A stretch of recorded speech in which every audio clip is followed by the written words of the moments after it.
Hello, Jenny Flores! Hello, Kuya Sam. Anong nangyari sa'yo kanina? Yung una, wala ka. Dapat po ako, nawalan po kami ng kuryente, naputulan kami ng kuryente. O, bakit ka naputulan? Hindi ka nagbayad? Hindi po namin alam na hindi pa pala nakakapagbayad ang kapatid po ni Steven.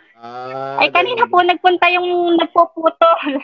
Charge lang po ako sa kapitbahay. Okay, congratulations sa'yo, Jenny Flores. Taga saan si Jenny Flores?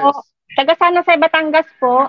San Jose, Batangas. Anong gagawin mo sa panalo mo? Ibabayad po sa kuryente po. Hati-hati po kasi doon. Meron ka na pambayad ng kuryente.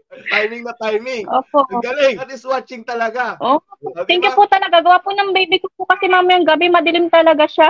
Paano yan? Maibabalik ba ngayon yung kuryente nyo pag nagbayad kayo ngayon? Hindi ko lang po alam kung may pandagdag din po yung ate po ni Steven. Hindi ano na lang, lampara. Ayan, congratulations sa'yo, Jenny Flores. Mag-chat ka na lang. Thank you po, Kuya Sam. Thank you po, Kuya Sam. Bye-bye. Hello! Hello po, Kuya Sam. Ang bilis mo ah! Nilalamig ako ng sobrang lamig. Bakit ka nilalamig ate? Ninenervyos ka ba? Oo, first time eh. May pang Jollibee din ako kanina.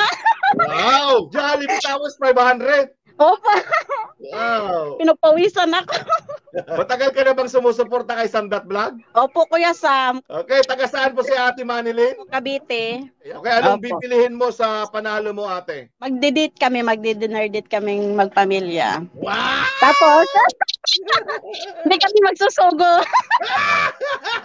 Alright, congratulations sa'yo Ate Manilyn. Napakaswerte mo ngayon, may pa-Jollibee. Mayroon ka Oh, na rin swerte ko, Kuya 500. Sam. Thank you po, Kuya Sam. Mukhang maganda yung tulog mo at yung pang-date nyo ng pamilya mo.